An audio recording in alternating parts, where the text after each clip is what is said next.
What's up, everyone? It's Kanan. It's Jessie. And we're the Giggy Sane couple, and welcome to the RWBY analysis that probably a lot of you have been waiting for since we started the channel, since we started reacting to RWBY, and since we announced we were Bumblebee shippers. It is really funny what can happen in 24 hours. Because RWBY hyped this episode up big time, from saying if you couldn't watch it when it first aired to stay off Twitter, like no amount of spoiler tagging would save you. It was like, and at first I was a little reserved because like RWBY has hyped episodes up before. Not saying they were bad episodes, but I was just scared of getting myself excited for nothing. Until later that night when Erin posted on her Instagram. And her and Barbara, Lindsay, and Kara are at WonderCon promoting Justice League and RWBY. And, you know, that's what she said in the Instagram post pretty much. And then she was like, I don't know why, but I just have a feeling tomorrow's going to be a good day. You know, like that. And I was like, oh boy. And sadly, we had to work Saturday, so completely off Twitter. I posted a little bit before the episode dropped, and I did post our reaction to Chapter 5. But, you know, stealthily, making sure I didn't see anything. We did not get to see it till, 8, 9 o'clock, because, you know, by the time we drive home and all that, both of our workplaces are over 40 minutes away from home. And we saw the title of this episode, which is Confessions in Cumulonimbus Clouds. Try and say that fast over and over and see if you can do it. I knew right then. I was like, get the Bumblebee jackets.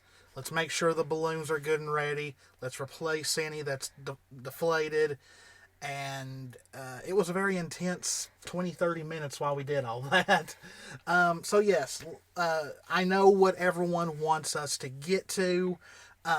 We'll try and get there as fast as we can. We don't want to skip over the actual plot stuff, but we probably will spend most of our time on that. But before we start, Bumblebee is canon. Let's finally get that out there. This will go up on Tuesday. Thursday, we will have a Bumblebee celebration video. And then Saturday, of course, will be our reaction to Chapter 6. So please make sure you subscribe, hit the notification bell, click that like button, leave it, and do all that stuff to make sure you see it when it first goes up. So let's talk about this. Oh, and thank you to ZwyDogRWBY on Twitter.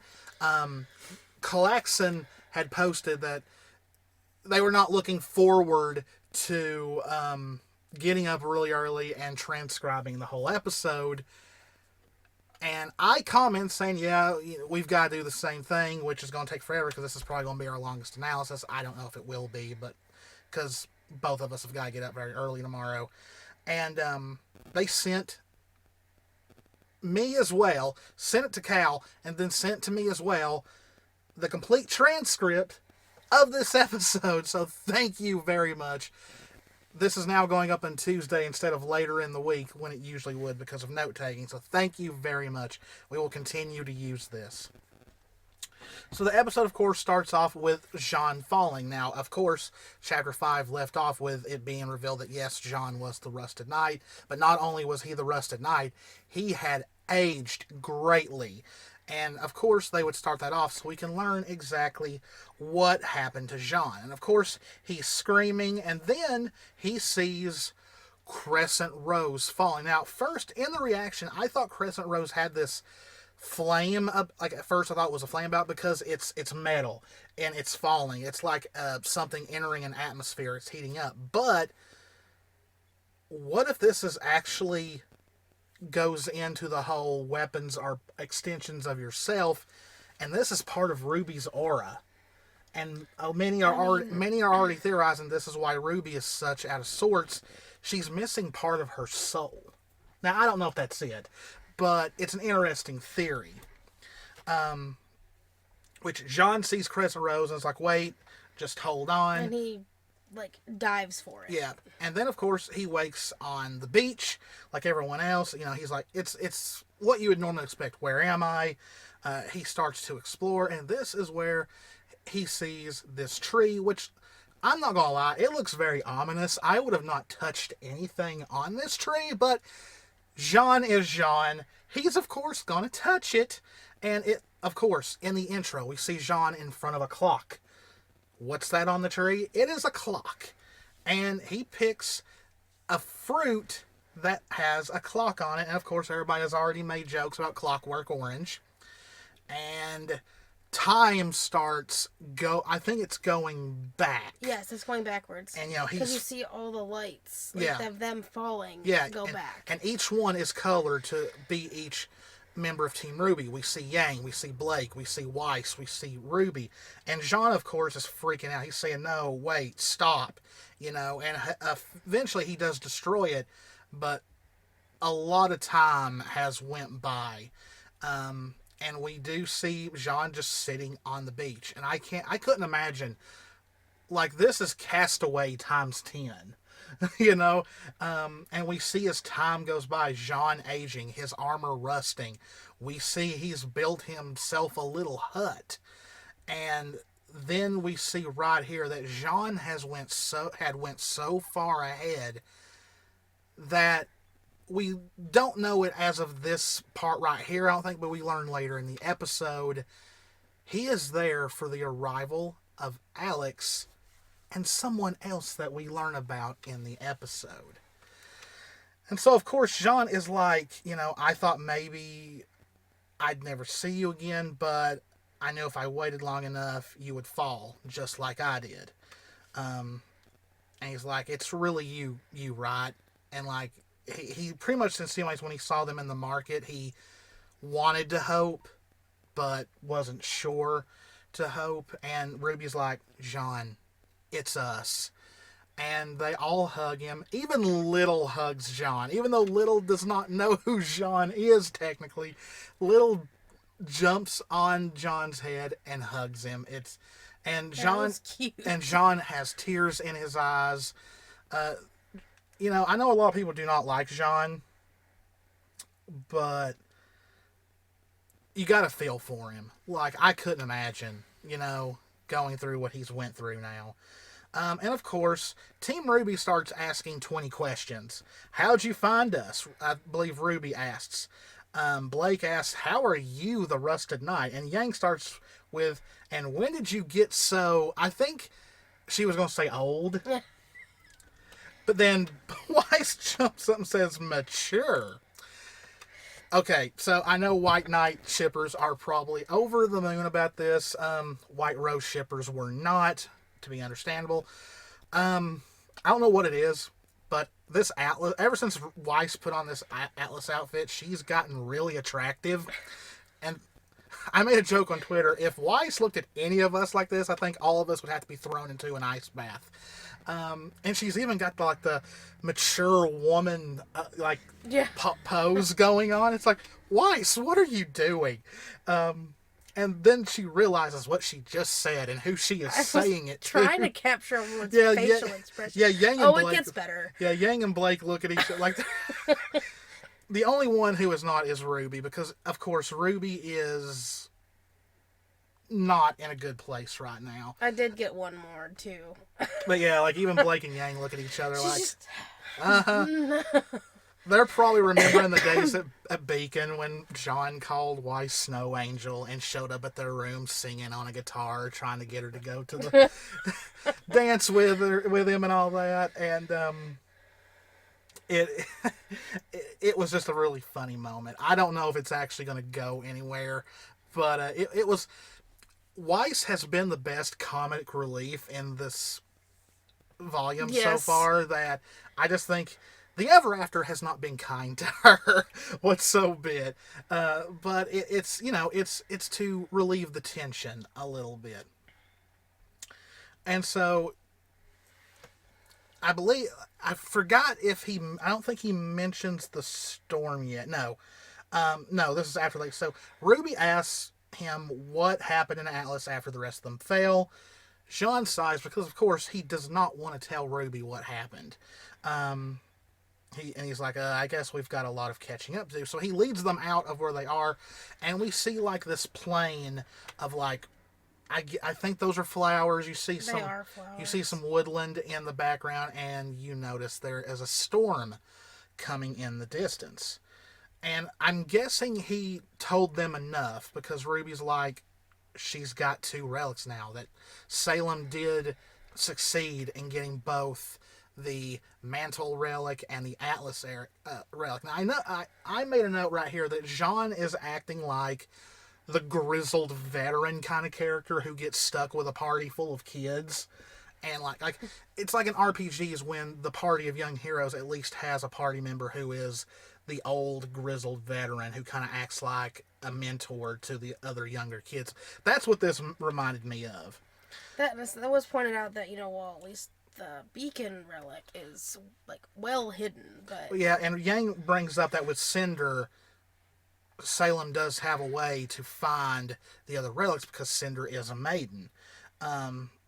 Blake is the one that brings up she doesn't know where the beacon relic is, which the beacon relic is the biggest question mark in the series so far. We know next to nothing besides what it's supposed to look like and what it's the relic of, but we have no idea where it is. It's the biggest mystery of the series right now is what is the beacon relic and where is it? And Y says, well, there is to be, that's something to be thankful about. But RWBY brings up that, no, it's not. We lost both the relic and Atlas. Like, Atlas is gone. Blake brings up, everyone got out safely. Jean said so. Y says we risked their home to save a relic and we failed. Like, they're going back and forth. Like, Weiss goes from saying that's something at least to just going back to drawing how screwed they are right now. RWBY says, what good is saving anybody if Salem just destroys the world anyway? And then we get some RWBY and Yang interaction. Yang trying to calm her younger sister down, and Yang says something very important here. That's how Ironwood thought. You don't mean that. Which is, that's a good one. But Jean's like, are you done? It's the way he says it, too. Like, he's very grumpy. It's like, are you done? We need to move before the weather turns, or it's going to take a lot longer to get to safety. And he's like, there'll be plenty of time to lick your wounds later. Come on. Which, he's pretty much telling them to pick themselves up. Come on, we've got to get to some shelter because there is a storm coming. The tree is looming in the background because we learn a little bit more about the tree in this episode as well. Yang asks where they're going, and Jean says, my village. I still can't believe you made it all the way from the Crimson Keep on your own. Yeah, this little troublemaker, pretty much. And Blake says, not on our own. We had the help. I hope that cat is okay. John's like, what cat? Like, he is like, whoo! He wants to skin a cat, pretty much. And Little is like, that cat! And the curious cat comes strolling up. It's like, whoo, I found you. Why is it you always find the thing that you're looking for in the very last place you look? And the cat's like, oh, Sean! Oh, my, it's been how long? How have you been? And Weiss is like, wait, you two know each other? And Jean wants to throttle this cat. I've never seen, I think the closest we've seen Jean act like this is like when he got mad at Oscar in Volume 6. Because he got mad about learning about the truth about Ozpin.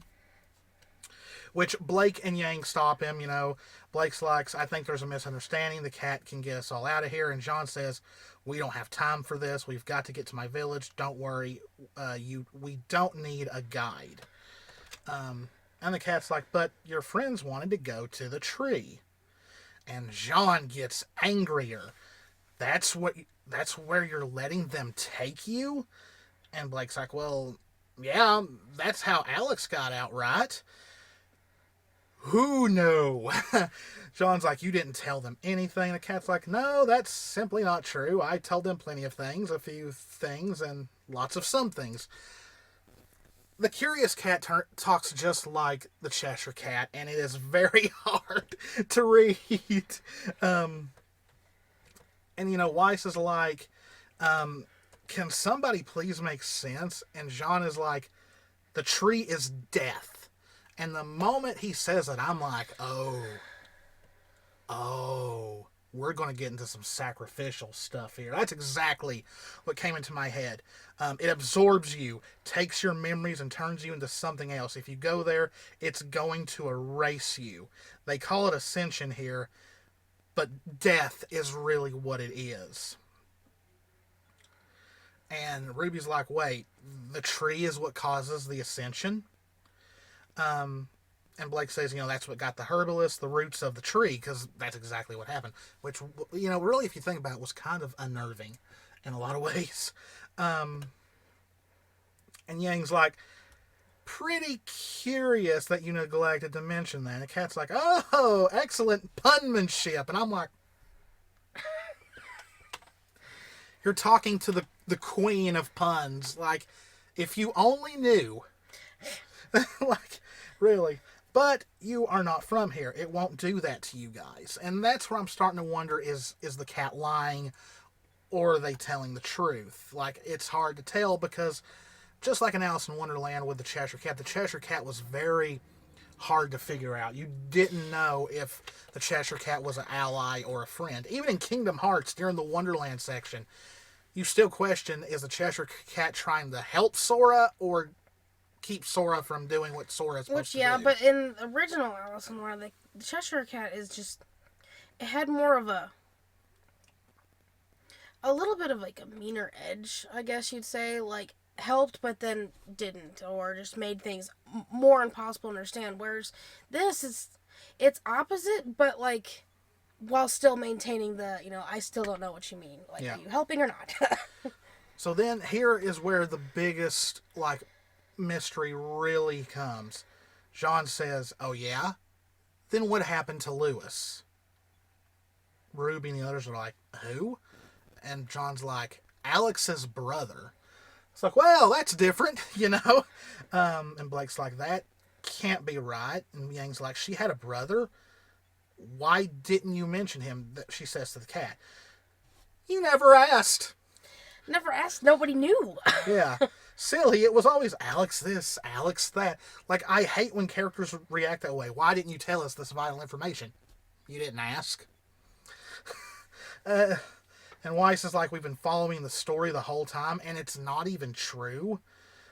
John's like, let's go. I've got a plan. Cat's like, oh, lot good. That's done you after all this time. How many years? Ruby's like, can everyone please stop? This is a lot to take in. Cat's like, looks like we're stuck at a crossroads then. And it's almost like the moment the cat says crossroads, it triggers something. It seems like. Jean screams no, and we end up here. Now, we definitely saw this in the intro. Like I said, it looks like the final dungeon in an RPG, and that it would be very, very hard to navigate to find the final boss. My theory of the opening is looking more and more true of, how usually it's like the first, 2 or 3 episodes. Mm-hmm. I have a feeling that entire opening is like, there's bits of the entire volume in it. Mm-hmm. Because each episode, there's something relating to the intro. So, I mean... Yeah. So, Jean says, damn it, welcome to a punderstorm. It's a weather pattern that creates a physical manifestation of a mental or emotional problem. So we appear to be at a metaphorical and literal crossroads. One thing you notice right away. We're missing people. Yes, Blake and Yang are not there. And of course, Weiss is like, how perfectly, stupidly ever after in. Sai says this place is the pits. A pit literally opens up and Weiss falls through it. I agree with everyone else. Kara did really well here with the scream. And it's funny. RWBY just stands there and watches, and then Sean he just, yeah, the only way out is to resolve the problem or wait until the storm passes. Let's just get moving. But, like, I can kind of understand John not reacting because Sean's used to all this now. But RWBY's just like, huh, ain't that a bitch? Like, the ground just swallowed your partner up, and you're just listening to John. Wow. Weiss just plops onto the ground and goes, okay, I asked for that. I feel the ever after has not been kind to Weiss. Like, it has not. Ever after's got a personality. Yeah. And finally, RWBY asks the question, where's Yang and Blake? John rolls his eyes. Like, John is so... I don't know what to think about John right now. Like, a lot of people are not even trusting John anymore. Can you believe that? Not trusting John, who's been like the golden boy for a lot of people. Vomit boy. I don't see a reason not to trust him. But it depends if the ever after has taken its toll on him and he has an actual role he's got to play now. It depends on that. I personally don't want anything bad to happen to John. I don't think he deserves that. But we'll see. And he says, must have had something bigger to work out. Right then I knew. I was like, oh shit. Oh no, I don't want to cry on camera today. And here we are. Where ever since the first like little teaser of seeing Yang in this cloudy world, we finally get our answer to what is going on. You know, Yang is like, huh? And then she does look at, she looks around and she looks in front of her and sees that, yes, Blake is there. They holler at each other and they're like, well, what do we do? And, you know, Blake being the faster of the two as far as, like, realizing what they need to do. She does a lot of that in the next few parts. Blake says we need to get to that platform, but Yang says, how do we take that next step? How do you take that next step, huh? Okay. So we go back to Jean, RWBY, and Weiss. Jean says, you know, this would go quicker if you make up your minds. And both Weiss and RWBY kind of just chuckle. So this is interesting. The crossroads. One way is for the cat. The other way is for Jean. It's like, really? And some have noted that Weiss is and of course Juniper is on the side of Jean, where RWBY is on the side of the cat. I don't know if that's foreshadowing of anything, but I don't know. So RWBY, yeah, they're like, you know, I think so. Of course, this is at least one part of this episode where RWBY kind of acts like RWBY again. You know, we see Sparks. We keep seeing Sparks that's trying to come through what she's dealing with. Yeah. So RWBY says, I just don't get how the story is both real and not. And as they're walking in front of these mirrors almost, they see things related to them. And RWBY doesn't see it, but we do. Summer. I think more and more we are going to see Summer Rose in the Ever After. We've seen her twice now, and we've seen her once in Volume 6 and then once in Volume 8. You may be right. The Ever After might be where Summer went. Who knows? I think that's where she's at. Because the thing is think about it. From what we're learning about this world, she may not be able to get out or know how to. Mm-hmm. But there's so many different land masses. Like, 'cause I know Little had said that, you know, I've never seen anything like you. Yeah. They couldn't have come in contact with her. Well, Little didn't see Alex and Lewis. So. Yeah, so they were all in different places. So she could very well be there. I mean, there's still my theory that the Summer Maiden is trapped in there, and maybe that's where she went with her. But, so Weiss is like, so John said it all happened. So this is a literal fairy tale that really did happen. So it's not exactly that the ever after was a setting in a fairy tale. The ever after is a whole different world on its own. It's a whole different physical place. It, I don't know if it's like a mirror to Remnant, but a parallel world or something. So yeah, they're not in the setting. Not they are and they are not in the setting of a fairy tale. They're in an actual world that literally exists on another plane. So Weiss is like, so what? She just lied. As of course, Jean walks by one and he sees Penny, which so we're guessing that it's showing like a source of trauma, a source of regrets. Maybe we don't know, but John's like, you have no idea. And of course, we see that Weiss sees Atlas. So yeah, not a very good time for any of them. So here is where we get all the backstory, pretty much. Jean says, I waited for you to fall for years, but somebody else showed up first. It was Alex and her brother Louis, two siblings from Remnant. So Jean went so far back that he witnessed the birth of a fairy tale for Remnant. He said, I told him I was from there too. I was waiting for my friends. So we see Jean taking the role of the Rusted Knight, and the cat is there with them. So Jean and this cat go way back. Once I started to help them, it didn't take long for me to figure out I was in her story. I was the Rusted Knight, but things weren't always the same as the book. So even as this is going, Jean's realizing this is the girl who fell through the world. Like, what is going on? Yeah, and it's clear he obviously knew the story. He tried to follow it, and so his mind, obviously, this isn't matching up to the story that I knew. Yeah. So things were changing, and it's not. I don't know. In anybody's mind, he'd wonder. And I think he mentions it too, if he's caused this, but I don't think so, because it's proving that if you go to the next picture. Yeah. Well, Jean says, things were not always the same as the book, like Alex. She wasn't just a little petulant or inconsiderate. She was selfish, cruel. Like this whole world was simply make-believe, and the rules didn't apply to her.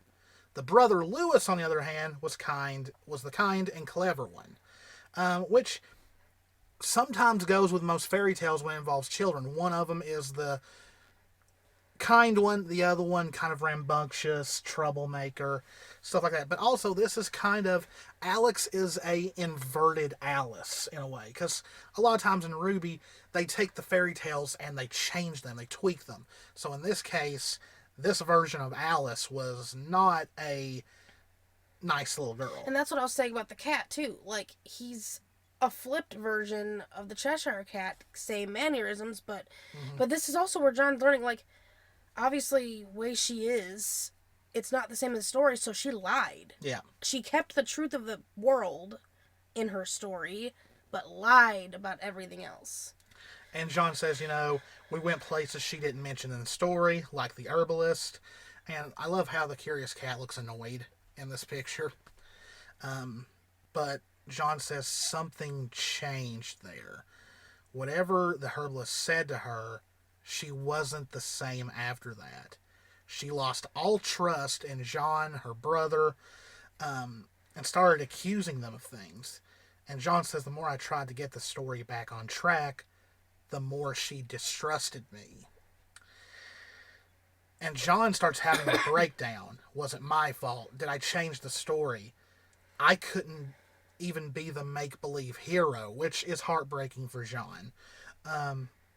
Which that's true in anything. Like, if you if you were to enter into a world like this and things start changing differently than what you know it to be, you start wondering if you're the cause. But so that's so I completely understand why he's like. And of course he says, I didn't have time to make it right. The Rusted Knight drank the poison in her stead. So I guess it's been a while since I've read the story, but I I think more than likely she wrote in the story that she was poisoned, where really she poisons the night. She said she wouldn't let anyone get in the way of her leaving, and she'll do whatever it takes. And then she was gone. Oh, and so Jean says, not exactly my favorite story anymore. Y says, I'm so sorry. Ruby's like, wait, why don't you trust the cat then? Jean sighs and says, the cat's role in the ever after, I figured out later when the cat came back for me once Alex had left, I believe. I think that's what it's supposed to say. When people lose their way here, the cat convinces them somehow either keep performing their role or go to the tree and get a new one. Which, I mean, is technically what the cat said. Yeah, that's not a lie. Like, he's talked about that stuff. He just didn't, all of this. But what the cat left out is what John says here.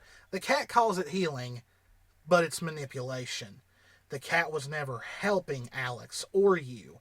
Their purpose here is to feed the tree, to keep the cycle going. Ruby asks, how can you be so sure? Sean says, because the cat took Alex and Lewis there. Only one of them made it back to our world. Which is very, very creepy and just very disheartening. But we didn't have time to really recover from that. Because we go back to Blake and Yang. So Yang, asks Blake, are you all right? Blake says, I'll feel a lot better when we're together on that platform. And a step appears. And right then and there, I said, my freaking theory is right. That bridge is going to lead them together. Oh, I was freaking out right here. And so Yang's like, is it a password or something? Together! Platform! Nothing happens. Blake's like, no luck? And Yang's like, no. Yang shakes her head no and says, I'm sure you'll figure it out, though. You're good at that. And Blake's like, you think so? And Yang's like, yeah, you've got a really good brain. But that's very Yang. Oh yeah, Yang's a horrible flirt. Yang's she's always been a horrible flirt. And one does appear, and Yang's like, okay, that did something. I talked about you, so you have cat ears. Okay, so let's talk about this. I got the reaction of the ear too. Yeah, her ear twitches. Yeah, and Blake's like, well, yeah, but here's the thing. Here's what is really going on. Blake figures this out before Yang. Because Blake is ready. She knows she's in love with Yang. Yang is in love with Blake too, but Yang does not, thanks to what, with the thing with Raven and everything, Yang is avoiding giving serious comments because she's scared, which we'll get to here in a sec. And right here, I get something that I've always wanted. I have always wanted Yang to compliment Blake's ears. I've always wanted Yang to, hopefully one day she plays with them or something, or Yang says, I think your cat ears are cute. And I already died right there. And of course, very Yang-like, she does this little dance, says, nailed it, does her catchphrase, nailed it. Even though I don't know what it is yet. Yeah. And this is where Blake figures it out. Maybe it's saying things we never said to each other. And the new song starts to play in the background. And I was like, oh no. Don't do I was like, we were already screaming. Like, you weren't, I was. We were already like, uh-oh. This is it, isn't it? And so Yang's like, you can go first, because Yang is once again trying to avoid giving any serious compliments. But I also took that as a motion since she just said something. Yeah, well, yeah, okay, it's your turn now. Well, yeah, it is. So you start this again. Okay, what was that? Okay, so you didn't get Yang's reaction, but Blake looks away for a little bit and says, I think you're an extraordinary person. Yang goes from smirking to... No, because it's after that. Yeah.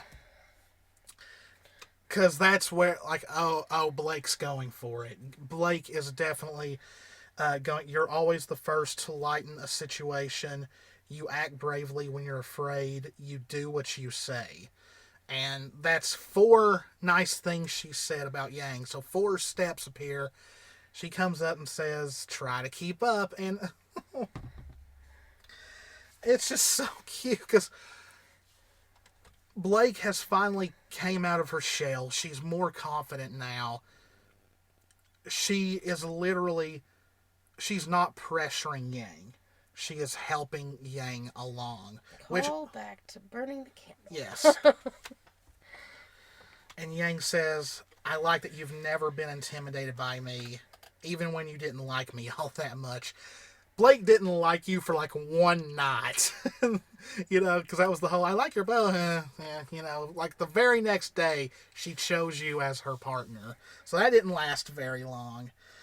Blake says, I was a little wary of people in general, which, yes, she very much was. But Yang says, but you never gave up on them. Even when they hurt you, you never give up. You know what matters to you. Now, of course, here's who I think this is mostly relating to. Weiss in Volume 1. Ilya. I don't necessarily think, because people will say Blake gave up on Adam. No, really she didn't. She tried several times to tell him, let the past go. Leave me alone. Yeah. I don't really think either of them would be thinking of Adam in this situation. I don't know if Blake told Yang about Ilya. I'm sure she did. But, yeah, but like Ilya was at the train station. Yeah. Well, we still to this day don't know how much Yang and Ilya actually talked during that time. And even though Blake's parents didn't hurt her, there was conflict between them that was eventually... So it can be a lot of people in Blake's life. And as they're complimenting each other, the wind in the storm starts to calm. The wind is not as loud anymore.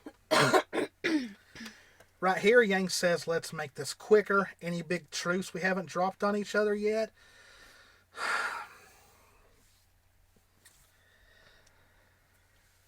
It's fun because this is the exact same scene, but a little bit later. This was the scene that Aaron teased that had the bridge behind Blake cropped out, and then we eventually saw the bridge behind her in the trailer, and everyone I showed that picture to said that looks like a confession scene. And Blake smiles, she starts to blush, her ears raise, the sky parts, the storm dissipates. It starts to dawn on Yang what is going on. And I love how behind Blake is not only one of her colors, purple, but it's Yang's eye color. Behind Yang is her color, but it's also Blake's eye color. Not exactly, but the yellow and purple and all that. But Yang hesitates, and they go back even more. And the reason why Yang hesitates is because she's scared. She's scared to take that step because she's scared of something happening, it going bad. This might still have something to do with her abandonment issues. But I also think maybe deep down, I think Yang knows that Blake's in love with her.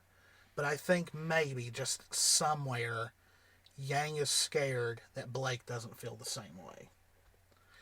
And so, they get some whiplash problems there. But Blake says, did you just think of something and didn't say it? It's almost like Blake's a little worried here. And Yang blushes. And it's like, that can't be what this is about. Don't put me through this. She runs her hand through her hair. We finally get a good look at her forehead that some have pointed out. Though I think we've seen Yang's forehead before. And just Blake has this...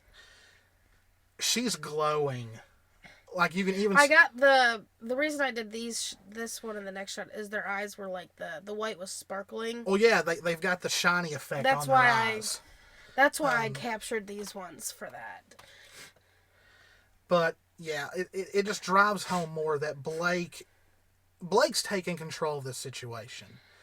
But Blake is ready. Like, for all that Blake's been through with how she was in the earlier volumes, this is... Blake's recovered. She's pretty much more than likely how she used to be before Adam. And she's ready. She's ready to take that chance again with someone that she definitely loves and knows that Yang loves her back. But they've been through so much, and she knows Yang, lack of a better term, would be good to her. And it's the same with Yang. Like, they've got the shine effect on Yang's eyes, and Yang has got that panicking blood. Like, she's panicking. She is so scared that if she says it, something wrong is going to happen. Like I said, it may be more than that, but I think part of it is because she's scared that Blake's not going to feel the same way. Now,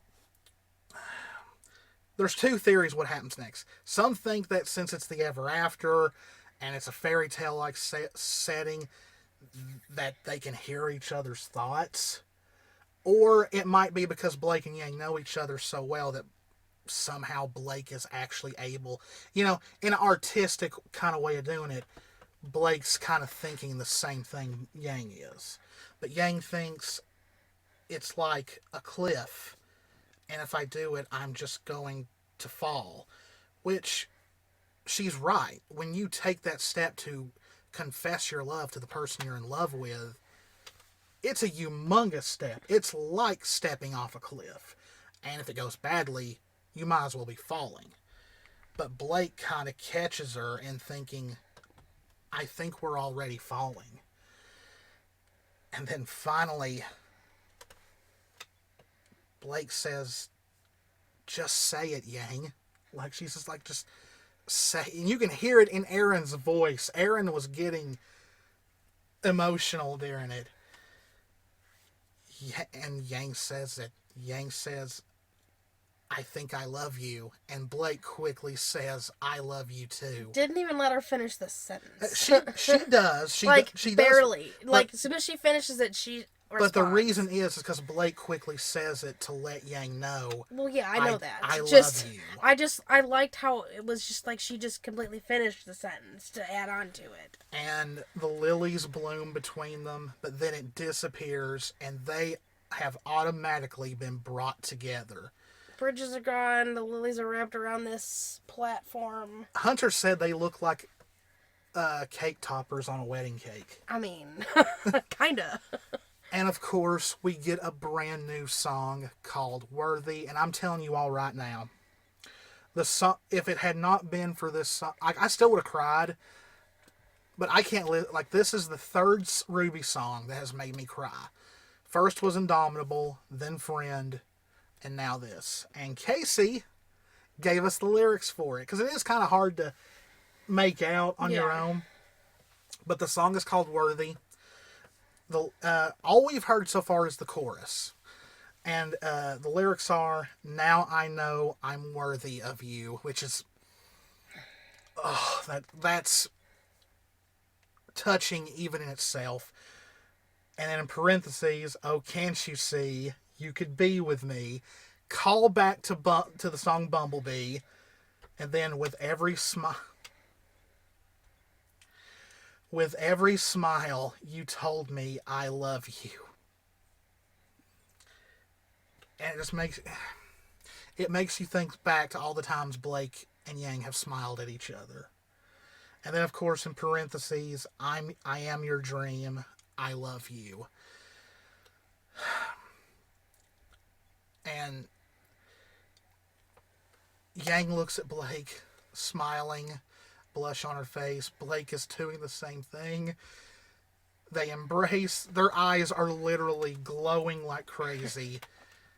Yang looks at Blake's lips, then at her eyes, then back at her lips, Blake is fully looking at Yang. She smirks a little bit. And finally, the moment that many of us have been waiting for. I started watching RWBY during the Volume 1 era. Jess a little bit later, but after 10 years of build-up, Blake and Yang have told each other they love each other, and they finally kiss. And I'm telling you guys, I have watched a lot of media in my lifetime. Movies, video games, other anime, television shows, and I am not saying this as a biased Bumblebee shipper. This was the most beautiful love confession I have ever seen in media. This tops anything. We get this very beautiful picture of them still embracing, still kissing, and the lilies bloom and the camera rises. Okay. Why white lilies? Well, for one, if you're a fan of Yuri anime and Yuri manga, I believe in Japanese the word lily means Yuri. So there's that. Lily flowers are used in many anime and manga that is focused on girls' love. It also symbolizes rebirth, which this is what this is. This is a restart to their relationship. Yeah. They have moved from best friends to lovers. I believe I've also read it means purity, I believe.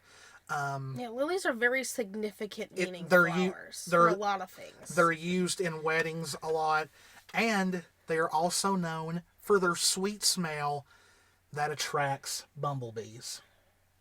They're also poisonous to cats, so it's a good thing Blake didn't eat one. Yeah.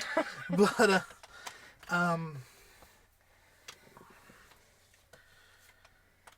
you know, at first, after this happened, I looked at Jess and I was like, no more Bumblebee theory videos. Like, we can officially retire from it. We can still make videos on Bumblebee, theorize where they're gonna go. But no more. Will they? Won't they? Videos. And you know, we're recording this on a Monday, and Aaron and Barbara did a episode of Always Open together, which we'll talk about in length in our Bumblebee celebration video. But I do want to take this time to say that Barbara and Aaron have both confirmed they always knew. Since Volume 1, for 10 years, Barbara and Aaron have kept this. They always knew that eventually Blake and Yang would fall in love. All those years of them teasing, and all those times they said, "Oh, we ship it as fans of the show."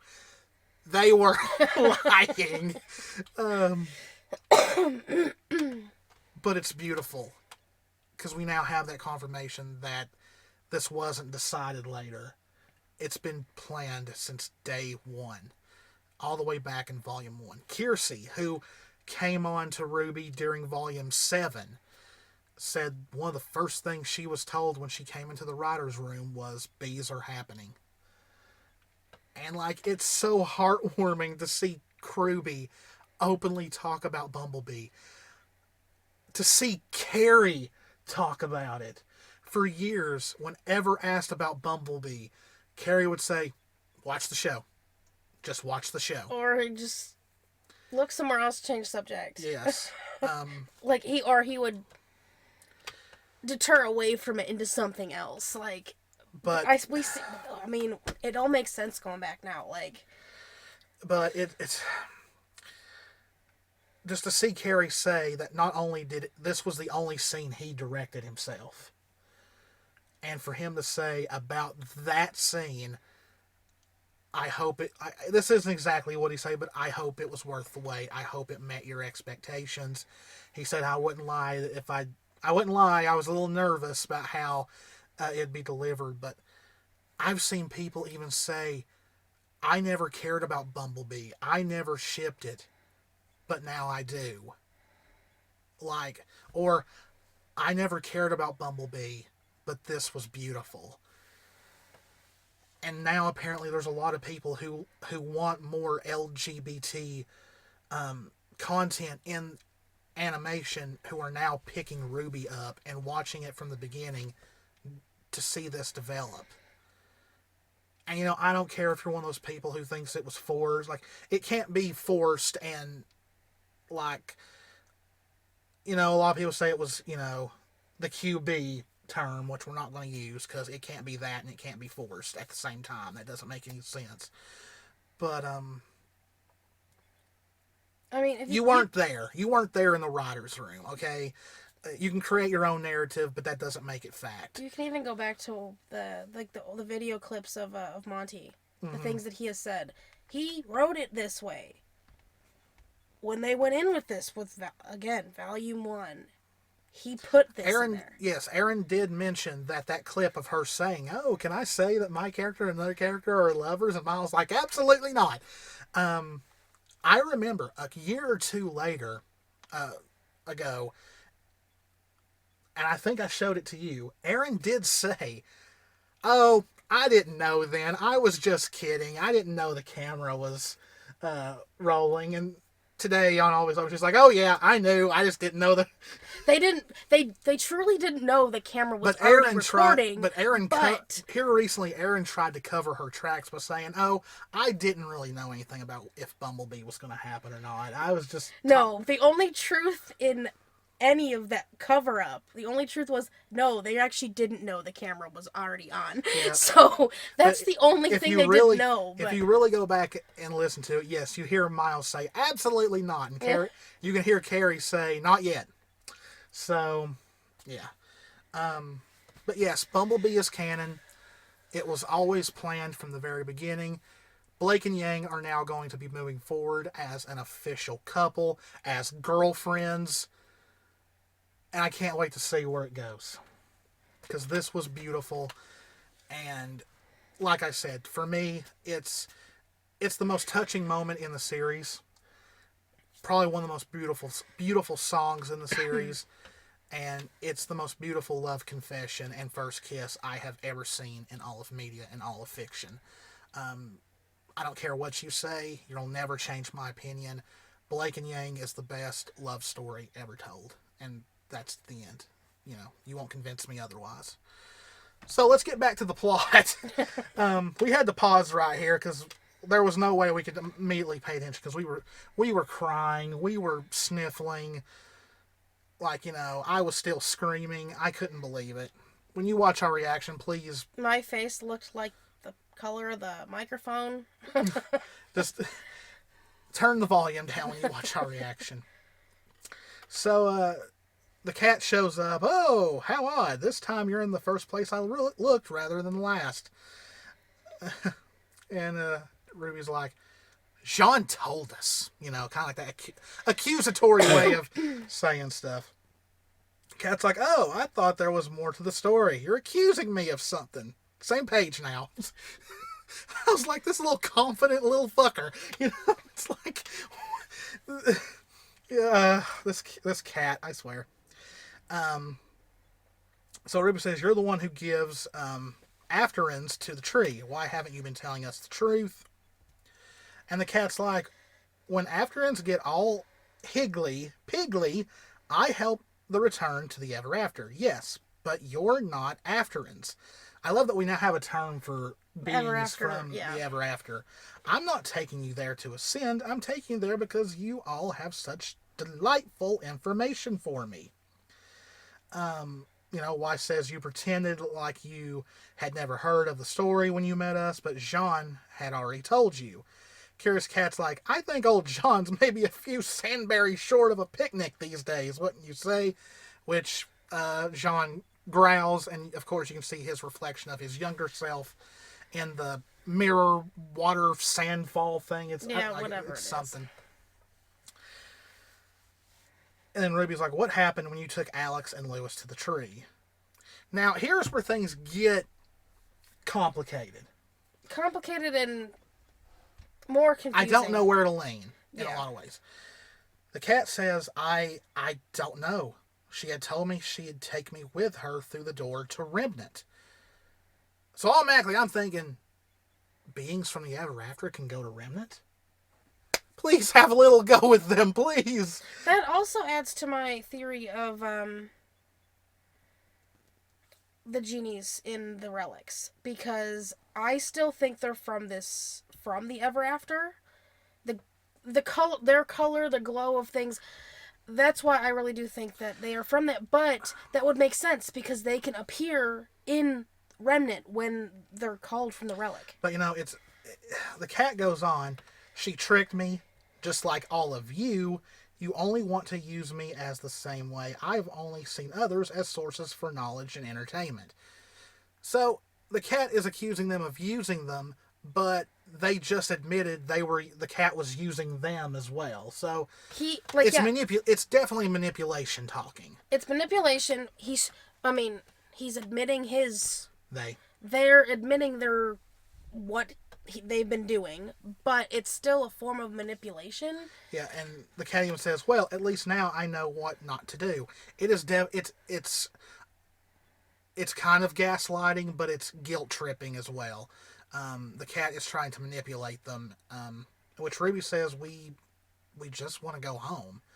Cat says, "Thank you for this lesson, Ruby Rose, Huntress. I'll be on my way now. Stay with your friend." So yeah, the cat kind of does have a vendetta against John, it seems like. And so the place shatters, starts to dissipate. Look at poor Juniper. Juniper looks so scared. And they end up back in the field where they were. Juniper's still like, what is going on? I do want to touch on the cat before we move on real quick. Yes, it's clear, again, a form of manipulation. But that's why I don't know which way to go. Because I sense, what they said about Alex said that she would take them to Remnant, lied, and didn't. Well, that can be why they're still doing this. I think, learning that beings from Ever After can go to Remnant, I kind of hope, regardless... Little and Juniper go to Remnant. Yeah, but also, what if the last thing, what if Ruby says, to the cat, why don't you come with me too? Yeah. I mean, it would put an end to what Alex did and caused to them. Yeah, but here's the thing, though. I kind of agree with Calaxon. I think the cat's going to find Neo. And then lead her to Team RWBY. It's definitely a possibility. But you get what I mean on the truth of that side. I know, but it depends on where they plan to go with it. But they end up back in the field where they were. It's nice and sunny now. I mean, that's good, right? Only with the tree of death in the background. And so, Ruby's like, huh? And then we see... the first one to see them... is Juniper. Yes. Yeah, Juniper is like... I didn't catch it fast enough, but they were the first to see. Yeah, Juniper goes... Yeah, mouth open and everything. Weiss is frozen, which I'm kind of shocked because Weiss kind of knew all along anyway. But the moment they didn't expect to turn around. Yeah, and Jean is stone-faced, and Ruby makes... No, there's a smile on his face. Oh, there is? Yeah, there is. There is. I noticed that. Ruby makes a little squeak sound. She's like, huh. Blake and Yang are still kissing, but this time, Blake is doing the foot pop. The foot pop, yeah, and Yang's hand is in her hair, and we don't know where Blake's other hand is, but... I'm pretty sure they're just both around her neck. Because of the way her shoulders are up. That's the only way I can see it. But her hands are also in Yang's hair, so Blake is probably the only one who can touch Yang's... besides Ruby, probably, but is the only other one who can... touch Yang's hair, and the way their heads are moving, they're making out. There's definitely some tongue in there. And Little, who has been asleep this whole time, wakes up, looks, and makes a very loud gasp And that's what makes them realize that, oh, the others are here. But here's the thing. When they pull apart, for one, you can hear their lips like you can hear them separate. Blake's the one that looks over at everybody.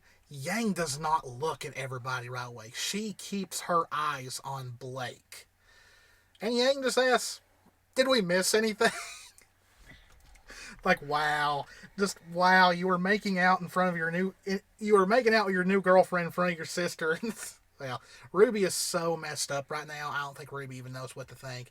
And of course, Jean says, it feels like I've been waiting forever for that, which works on so many ways. Like, for one, Jean's been one of them characters who's been there since Volume 1. So, also all the years he's spent in the Ever After. But it also might be a little meta. It might be Jean speaking for all of us, but it also might be Miles actually saying it as well. Yeah, but also I love that it came from him, though, because from Volume 1 on, it seems like everything went over Jean's head. Yeah. Which really... all the way to Volume 8. Yes. And people have already drawn art of him sitting on the beach going, did Yang and Blake ever get together? Did I miss it? I mean, good, but the thing is, it's like everything went over his head. It's just like deep down, clearly, he still knew. Yeah. Yeah. So we go to Jean's village, and it's made out of paper and wood. This is already leading people to think that, yeah, the cat is going to lead Neo there, and Neo is going to light the thing on fire. The trees look like paper, too. Yeah, so. We're in a paper village. But look at Juniper. Juniper's so cute, sleeping outside. So, okay. Yeah, those antlers. Yeah. So, for one thing, yay, Team RWBY finally gets some rest. For probably the first time they've really been able to rest since toward the end of Volume 7. So RWBY sitting at the table all by herself. Weiss is having either hot tea or coffee, which she likes coffee, so it might be coffee. It's one of those little pleasures, comforts that you would need in a situation like this. She had just a little smile on her face, too. So. Well, yeah. And Blake and Yang sitting in front of the heater together, and Yang reaches over, places her hand on Blake's hand, and did you get it? No, you didn't. Weiss looks out of her peripheral vision at them and smiles. There was a couple moments, but I got this one because you could see the smile like in her cheeks. That's why I chose X. You could see it in her eyes, even though they're closed. I got 2 shots of this. Okay, yeah. So there's already people making wrong explanations. Oh, RWBY's jealous.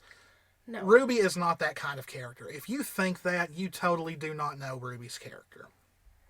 I made a tweet about this last night. I'm going to go a little bit more into this, okay? RWBY is lost. She's seeing her team move on from what happened in Atlas, but she's also seeing them grow where she isn't. She's feeling left behind. Like they're growing and moving forward, and she's just like the bystander that's watching it. That's kind of how the image for her is right now. Whether it be Weiss, Blake, and Yang confronting their past selves and conquering that, to Blake and Yang, confessing their love for each other, to Weiss slowly but surely dealing with the fall of Atlas. RWBY is just isolated. And that's really what depression does to a person. It makes them feel isolated. I think at this point, the only one who's going to get RWBY out of this is RWBY herself. She's going through a classic trial that many protagonists go through in stories like this, where they eventually fall. They go through some kind of mental block, but then eventually get out of it and come out of it much stronger. Little might have something to do with that. We don't know yet. But yeah, RWBY is not jealous of Yang being with Blake. RWBY has never been that, oh, get away from my sister. If anything, she gained a sister in Blake. That is the total wrong interpretation of this scene. So Jean says, hey, I've got something that I've been holding on for you. And in my mind, I don't think I said it in the reaction, but in my mind, I was like, oh, it's Crescent Rose. I bet you anything. I've been holding on to something for you. It was the first thing I saw when I was falling. Years later, when I finally found it, I knew you'd come back after this. And Ruby opens it, and there is Crescent Rose. But I got the tunnel, like where everything started getting like right here. fuzzy around in her mind. Well, like, that she was see, this is what's heartbreaking. We all know, like, Crescent Rose is Ruby's baby. Like, Ruby loves Crescent Rose. Everyone says the best ship is Ruby and Crescent Rose. But looking at her weapon causes trauma within her. Like, it just something you would never think you'd see Ruby experience with Crescent Rose. So I don't know if it's her rejecting her weapon or what, but Ruby is just not in a good place right now. Which John says, Ruby, and she looks up and looks at her team, and they're all happy for her that she's got her weapon back. Yeah, and Yang goes, yay, and stuff like that. And because all three of them know how important Crescent Rose is to Ruby. And, she's like, thank you, John. And he's like, don't mention it. He starts to walk away because there is a bedroom in there for him to sleep in. And Ruby's like, John, what happened to Lewis? And John, it's not confirmed. This is kind of his interpretation, but John says, I think Alex traded him to the tree in order to leave, and then she wrote him out of the story, which is very disturbing. And he says, good night, everyone. And, the last image is Ruby still looking at Crescent Rose in the trunk, and she gets this, She gets angry. Yeah, this angry. Slams it shut. Yep, and slams it shut. And that is the end of the episode. Why did you not get a picture of the art in the credits? Because I was focused on getting this. I know. I'm just messing with you. But yeah, in the credits, they play Worthy once again, and we get official concept art of the Bumblebee kiss. I hope they make a wall poster or something of that, because I want it. I want to own that piece of history. Oh, I also said I hope that they make after another couple volumes. I hope they make another one of the companion books for like the next set of how everything is from this point. Yeah, because they'll put all the first one concepts in. Because the first one they had a little bit of stuff from Volume 6 in it, but it was mostly Volume 1 through 5 with a little bit of 6 stuff in it. So yeah, we need a Volume 2 for like 6. For the rest 9. Of 6, 6 to 9 or 6 to 10, whenever they decide to make another one. That way, like, every so many volumes, make one to continue on to add all the concept art and all of this into it to update the information as you go. But like it's wild. It's Monday, and it's still surreal. Like, it's like one day you wake up and Bumblebee was still in semi-canon purgatory, and you wake up the next day and all of a sudden they've told each other they love each other and they've kissed, and now they're officially canon. Like, there's no more debates. There's no more denial. There's no more, will this be the volume? I had several. This was the volume. I had several moments on Sunday at work, like, this really happened. Like, sorting through clothes, doing laundry at work. It's like, wait a minute. That did happen last night. Like, it's like don't get me wrong. I would love everyone's ship to become canon. But, I love Renora. But after them and after Bumblebee, there's really no... Unless we see a ship actually start getting developed, then yeah, we'll talk about it. But my ship is canon. I'm content. Let's just enjoy the rest of the story now. And I said on Twitter, Bumblebee shippers, some of us have been in the trenches for 10 years, fighting in this ship war. Our ship's canon. We can rest. Our time in the shipping war is done. Blake and Yang are together. There's no other part that we need to play in all this. Which really, us fans didn't really have a part in it anyway, but we were there to support it. Which I'll continue. You know what I mean. I kind of wanted to throw a little Kingdom Hearts talk in there when it was like, Sora and Riku are together. There's no other part for us to play here, from Kingdom Hearts 2. But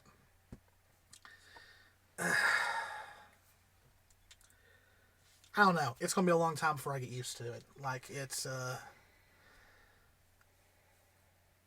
it's like sometimes I look at this and I'm like, am I looking at a fan art? Am I looking at something that's been plastered together? And it's not. One more thing. Casey did confirm that Worthy is Bumblebee Part 2. So now that means the song that came out on Volume 4 is a canon song. It is a confirmation because the lyrics go so much with this. Which also, clouds parting from the sky, which also adds to the, the cover-up of everything that was asked over the years or said or almost said. Oh, well, that wasn't even related. No, that was also a cover. We now see this pattern now going back. It's like when you get through the series of something. Yeah. And you go back and you learn something new, and then you go back and watch through everything. Okay, all that makes sense now. Oh, trust me. When Volume 9 comes out on Blu-ray, we're watching Volume 1 through 9 all over again. I don't know. I just wish I had something more prophetic to say to end this, but I hope you guys enjoyed it, because I think this is one, like, how long have we been recording? I can't really tell, but this might be one of the longer analyses we've ever done. But like I said, Bumblebee celebration video on Thursday. We might want to do like a special intro or outro for it. Then our reaction of Chapter 6 on Saturday. I don't know when I'm getting the new PC, so that's to be announced. Just depends on when my friend from work gets the call to go to basic training. But guys, I hope you enjoyed it, because this has been a long time coming. Like when we started the channel and did our first RWBY reaction / analysis, this was always the moment we were hoping to do, and I'm just so glad that we got to be a part of it.